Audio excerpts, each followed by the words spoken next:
Pertama-tama, kami terima kasih sekali, atas kesempatan yang diberikan kepada Departemen Keperawatan Medikal Bedah untuk, apa ya namanya, men-sharing-kan, evidence ya, yang di sini, concern ke pasien dan tentunya ini juga tidak lepas dari peran perawat. Sekali lagi terima kasih pada, Cochrane Indonesia dan juga PKMK yang telah memberikan kesempatan pada kami ya, Departemen Keperawatan Medikal Bedah, dan saya kira ini kita menjadi departemen yang keperawatan yang pertama ya untuk bergabung dalam rangkaian webinar yang diadakan oleh Cochrane Indonesia. Baik, jadi pada kesempatan ini seperti tadi yang disampaikan oleh moderator, jadi memang event ini adalah sharing evidence ya berupa ya, journal reading. Jadi dalam kesempatan ini nanti saya akan coba menyampaikan, memaparkan 2 jurnal sebenarnya ya. Yang jurnal yang utama adalah judulnya yang seperti tertera di layar yaitu Patient with Cancer and COVID-19, a WhatsApp Messenger-based survey of patient queries, needs, fear, and action taken.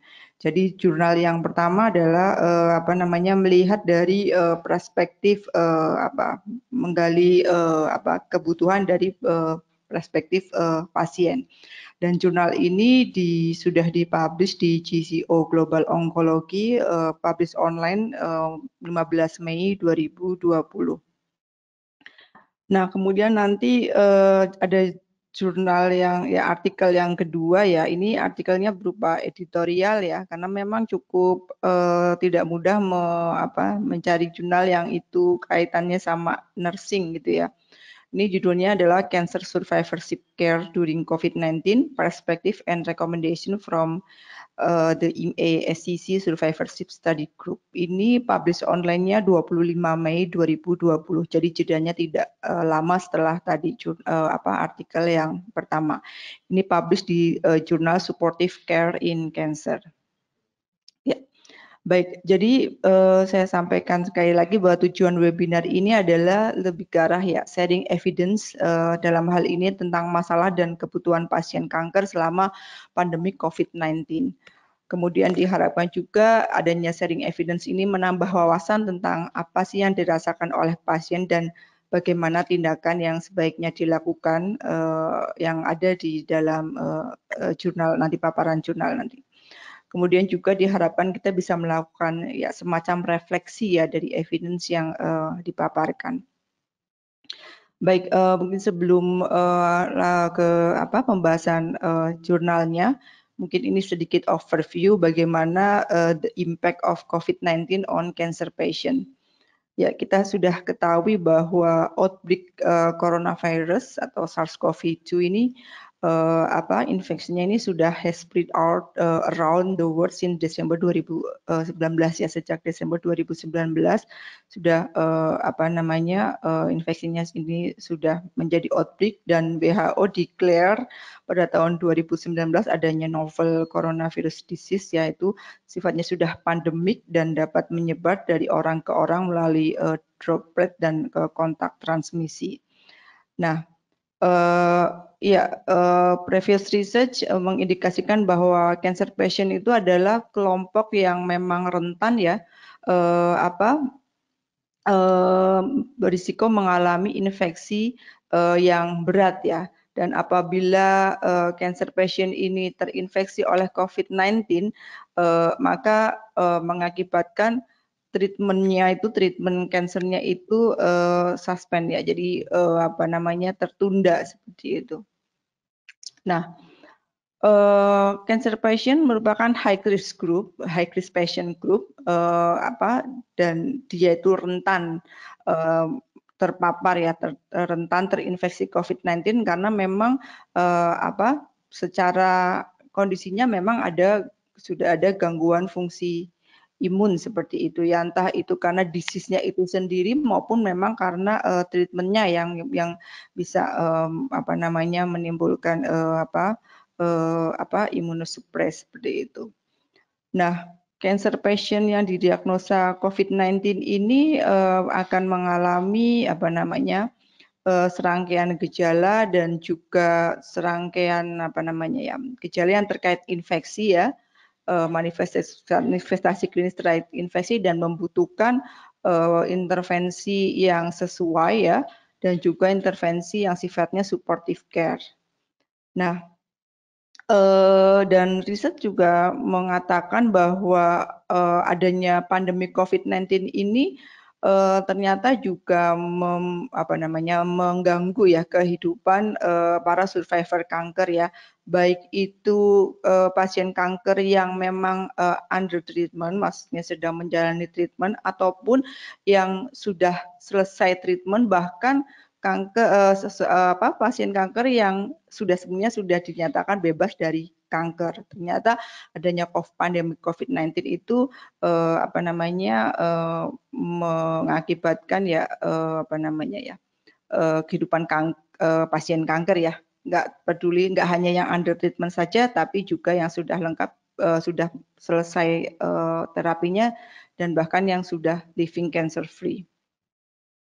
Nah, ISNCC, the International Society of Nurses in Cancer Care, ini menekankan bahwa perawat itu memiliki peranan yang penting ya dalam pencegahan dan mengontrol COVID-19 ya, dalam rangka memberikan perlindungan ya, keuntungan pada cancer patient, mempunyai tanggung jawab memang untuk mencegah dan mengontrol COVID-19 pada cancer patient. Karena apa? Perawat itu merupakan garda terdepan ya, garda depan dalam memberikan pelayanan kesehatan pada pasien kanker, dan juga pada setting komunitas, dan juga memberikan edukasi publik ya tentang bagaimana mengontrol infeksi. Dan juga di sini ISNCC juga menekankan perawat itu sejatinya harus mampu menyediakan perawatan yang berbasis evidence ya, bagaimana untuk menjamin kontrol infeksi dan juga evidence untuk memberikan support baik itu fisik maupun psikologikal ya, secara komprehensif pada pasien-pasien kanker yang itu sudah saya sampaikan berisiko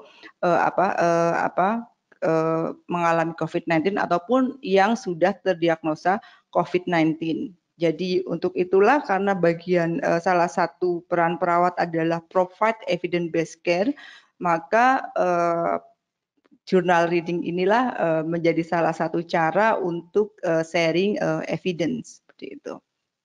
Nah, rumusan masalah yang kita kita tetapkan adalah sebenarnya berangkat dari latar belakang yang tadi sudah saya paparkan. Sebenarnya apa sih masalah dan kebutuhan pasien kanker selama pandemi COVID-19, dan apa yang dapat dilakukan oleh petugas kesehatan, dalam hal ini perawat, seperti itu. Nah, dalam menemukan suatu artikel tentunya kita harus memenuhi langkah-langkah yang sesuai dengan yang ditetapkan dalam evidence based practice ya, seperti itu. Nah, kita melakukan memang hanya menggunakan men-search dalam satu database yaitu PubMed, kemudian kita memasukkan keyword ya, cancer and needs or problems and COVID. Kemudian kita menetapkan inclusion kriteria, kita mengambil yang memang provide free full text, kemudian publish 1 year, dan kita mengikutkan semua any type of studies, segala jenis penelitian kita tidak ada pembatasan, dan kita batasi language-nya hanya English and Indonesia, subjeknya cancer dan spesiesnya humans, dan yang jadi satu lagi kriteria inklusi adalah the article must be concerned needs of the patient. Nah, kemudian dari hasil screening ditemukan ada 25 artikel, tapi kemudian kita melakukan screen title, screen judul, seleksi judul, seleksi abstrak, dan seleksi full text yang memang relevan dengan tujuan pencarian ya. Maka dipilih tadi jurnal yang yang ini, Patient with Cancer and COVID-19, a WhatsApp messenger-based survey of patient queries, needs, fears, and action taken. Ya. Nah, dan the purpose tujuan dari jurnal ini adalah melaporkan pertanyaan-pertanyaan atau concern dari pasien, ya respondennya ini pasien, pertanyaan-pertanyaan, kemudian kebutuhan dan ketakutan apa yang berhubungan dengan COVID-19 pada pasien kanker, dan juga apa namanya menggali misinformation, yang itu cara penggaliannya adalah menggunakan melalui WhatsApp, ya. Seperti itu. Jadi cukup sederhana ya, menggunakan WhatsApp yang itu sudah common kita gunakan.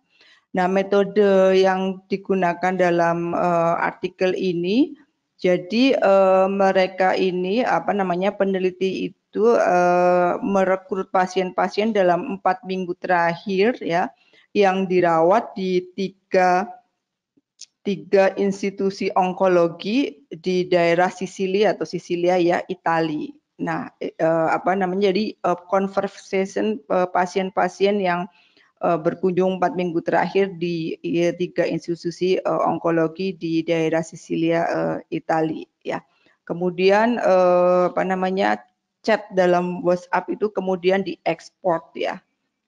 Seperti itu, untuk kemudian dilakukan analisa. Ya, kebetulan yang saya baca di jurnal ini memang di sana sudah apa namanya, memang sudah ada apa namanya, establish ya komunikasi antara pasien dengan dokternya atau onkologisnya melalui WhatsApp, seperti itu. Kemudian ada tri onkologis terlibat dalam pengumpulan data ini. Pasien karena ini proses penelitian harus memperhatikan kaidah-kaidah etika. Di paper disampaikan sudah mendapatkan ethical approve. Kemudian pasien juga diinformasikan tentang ya bahwa conversation atau percakapan atau chatting dalam WA nya tersebut dengan dokternya akan digunakan untuk medical reason dan statistik. Ya, kemudian semua pertanyaan yang dilakukan analisis itu ya berasal dari patient ataupun dari caregiver-nya, dan juga isinya juga conversation dari dokternya ya. Artinya ketika pasien ngechat gitu kan, kemudian dokter, kemudian onkologisnya ini merespon terhadap pertanyaan dari pasien tersebut. Nah, respon dari onkologisnya ini berdasarkan rekomendasi yang sudah ada di sana, yang sudah ditetapkan oleh Italian Association of Medical Oncology. Jadi misalnya kalau pasien tanya A, ya dia onkologisnya beresponnya sesuai dengan guideline yang sudah ditetapkan di sana. Nah, kemudian untuk analisiannya, jadi dalam result nanti tentunya ini juga prinsip etika ya. Jadi data karakteristik demografi dan klinikal ini tanpa nama ya, hanya berupa kode dan kemudian dianalisa. Kemudian pertanyaan-pertanyaan yang ada kemudian dianalisa berdasarkan umur, jenis kelamin, tipe kanker, aktif treatment, ya apakah pasien mendapatkan aktif treatment atau tidak, kemudian berdasarkan nilai ECOG-nya ya, dan juga berdasarkan stasenya yang dibagi menjadi ada metastase atau tidak. Kemudian semua pertanyaan itu juga dikumpulkan, kemudian dikelompokkan ya, dikelompokkan menjadi 5 kategori, nanti saya ceritakan di belakang. Kemudian juga time to respond, bagaimana healthcare professional merespon itu juga dicatat. Kemudian dilakukan juga sentiment analysis. Jadi respon dari pasien itu diklasifikasikan juga berdasarkan adanya emosi yang positif dan emosi yang negatif. Emosi positif ada anticipation, trust, and joy, and negative emotion ada disgust, fear, and sadness, seperti itu. Jadi ini kayak kualitatif tapi melalui chat ya, kemudian dikategorikan. Nah, ini hasilnya. Jadi yang terlibat dalam penelitian ini adalah sebanyak 446 pasien ya. Kemudian ya ada 446 conversation dari 446 pasien, dan mayoritas pasien adalah breast cancer, kemudian lung cancer, ini yang paling banyak ya, breast cancer, lung cancer, colorectal cancer, dan prostate cancer, paling banyak breast cancer. Kemudian nilai tengah umurnya ya mungkin karena datanya tidak terdistribusi normal sehingga mereka menggunakan ukuran median itu adalah 64 tahun, range-nya memang jauh ya dari 36 tahun sampai dengan 90 tahun. Kemudian mayoritas adalah wanita 57%, laki-laki hanya 43%. Kemudian ECOG skornya rentangnya 0 sampai 1 ya, sebanyak 91% ya, mayoritas berada di nilai 0 sampai dengan 1. Kemudian untuk terapinya pasien yang menjalani follow up ataupun no terapi ini dijadikan satu ya, ada 22%, yang mendapatkan adjuvan terapi ada 30%, dan yang metastatik ataupun recurrent ataupun inoperable disease ada 48%. Nah, ini tabel ini sudah saya resume tadi ya di sini ya. Jadi saya tidak perlu membahas satu-satu. Ini lebih detailnya prosentase di setiap jenis kansernya. Saya tidak akan membahas satu-satu ya, karena tulisannya juga kayaknya terlalu kecil ya. Kemudian untuk queries from patient, jadi pertanyaan-pertanyaan yang diungkapkan oleh pasien, yang ditanyakan oleh pasien, kebanyakan memang ditayangkan, maksudnya diungkapkan oleh pasien-pasien breast cancer, lung cancer, colorectal cancer, dan prostate cancer. Kebanyakan memang diungkapkan oleh mayoritas cancer tersebut. Nah, kemudian pertanyaan-pertanyaan itu dikelompokkan menjadi 3 kategori. Yang pertama, pertanyaan yang pertama adalah bolehkah saya mempospon, mempending jadwal kontrol saya ataupun jadwal pemeriksaan saya, apakah bolehkah saya mempospon? Itu adalah pertanyaan yang paling banyak ya ditanyakan oleh partisipan di sini. Kemudian pertanyaan yang kedua adalah sebaiknya saya si pasien itu menanyakan apakah saya sebaiknya melanjutkan terapi kankernya atau tidak gitu ya. Ini pertanyaan yang selanjutnya yang banyak ditanyakan oleh pasien. Kemudian pertanyaan berikutnya juga ini mereka menanyakan apakah saya mereka gitu ya termasuk orang yang mengalami imunosupresi atau tidak. Ini ada 16%. Kemudian pertanyaan yang lain 16% juga saya sebaiknya harus bagaimana? Apakah saya harus mengubah pola diet saya atau membuat perubahan gaya hidup saya selama COVID-19 ini. Nah, itu ditanyakan oleh 16% partisipan. Kemudian 25% menanyakan apakah ada batasan-batasan ataupun ada larangan-larangan yang harus saya kerjakan ya terkait yang harus saya lakukan terkait adanya pandemi ini. Nah, itu adalah 5 penggolongan pertanyaan yang disampaikan oleh partisipan. Nah, kemudian bagaimana tadi saya sampaikan bahwa ada pertanyaan, kemudian ada respon dari onkologisnya, di mana responnya itu adalah berdasarkan rekomendasi. Dan ini saya coba summary. Jadi action taken-nya ketika ada pertanyaan, can I postpone my control visit or examination? Jadi sebenarnya di sini ya, cuman ini nggak tahu nih keterbaca nggak ya. Jadi di sini dituliskan ada oncologist recommendation. Jadi di sini mereka tadi saya sampaikan sudah punya guideline. Ya, mereka akan menjawab ya jika misalnya jika kondisinya adalah pada saat kontrol itu kondisinya normal ya.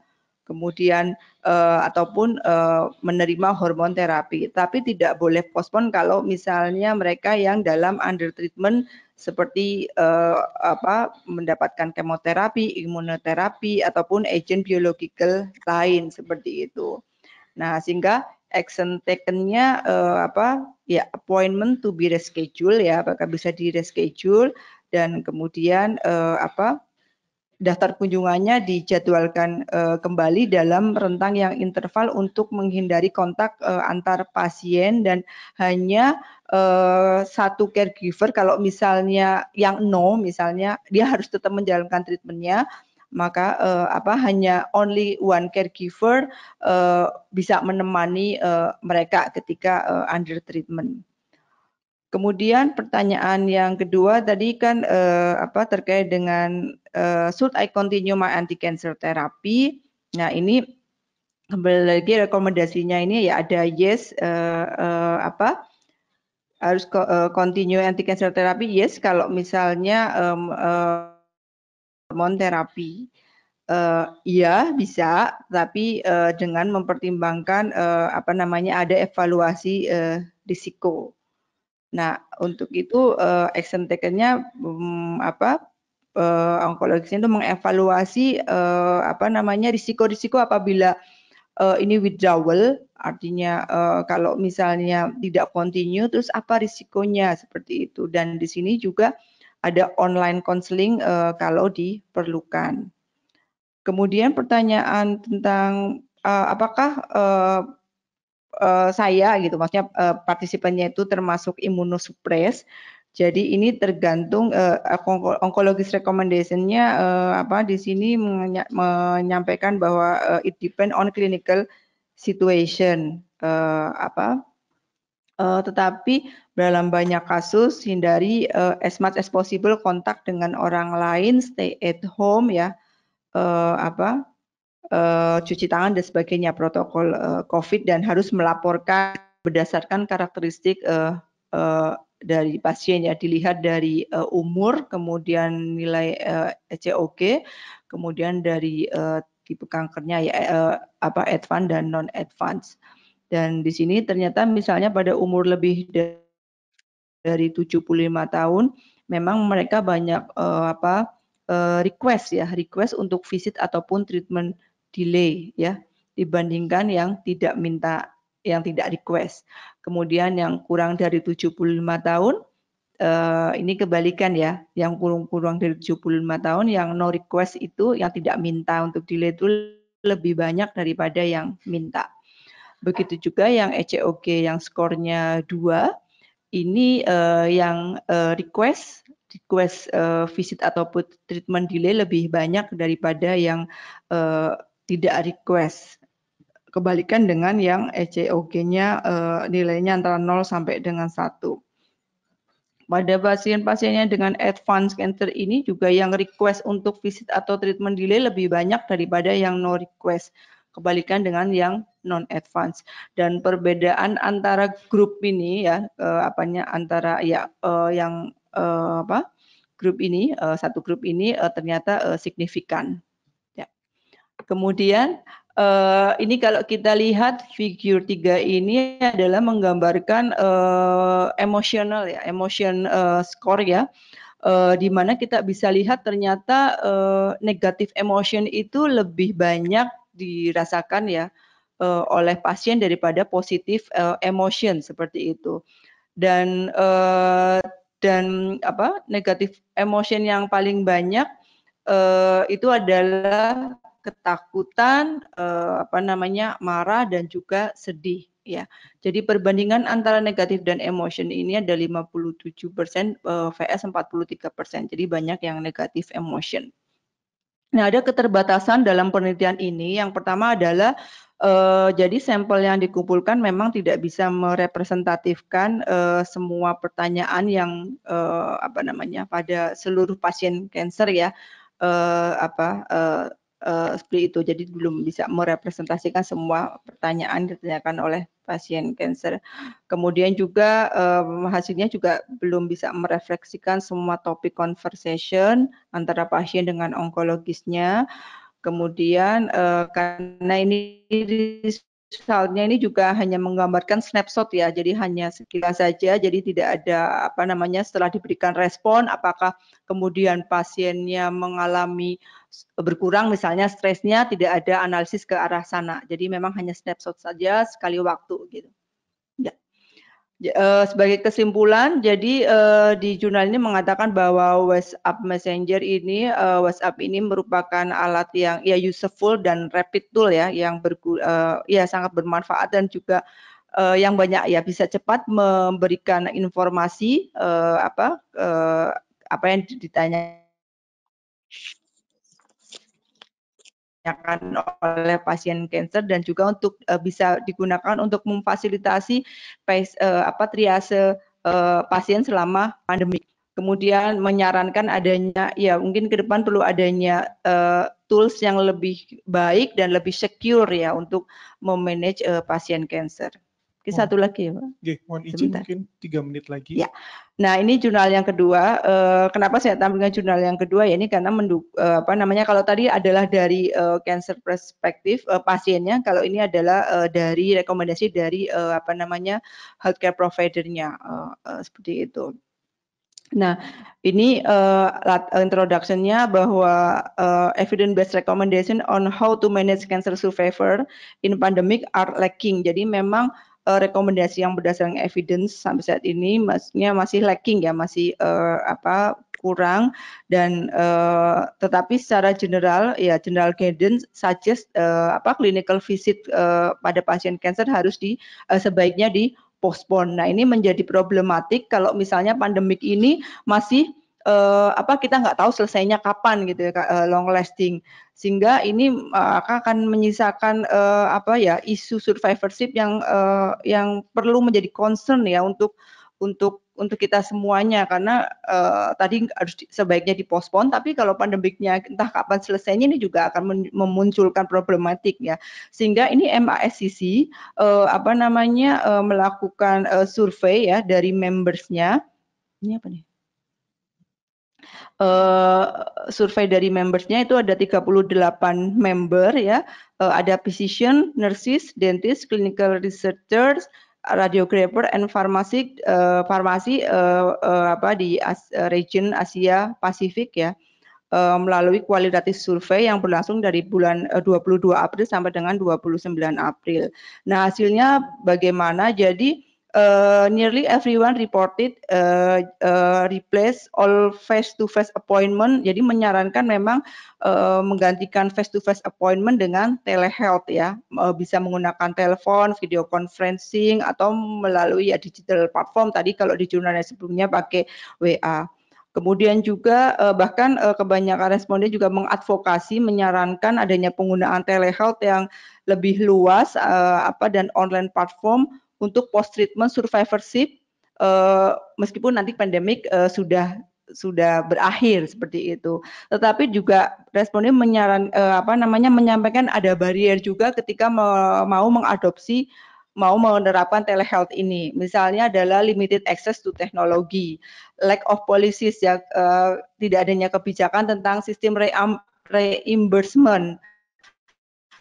Kemudian juga concern, several respondent concern takutnya tuh pasiennya juga jadi meningkatkan risiko kecemasan dan distress ya ketika melakukan telehealth.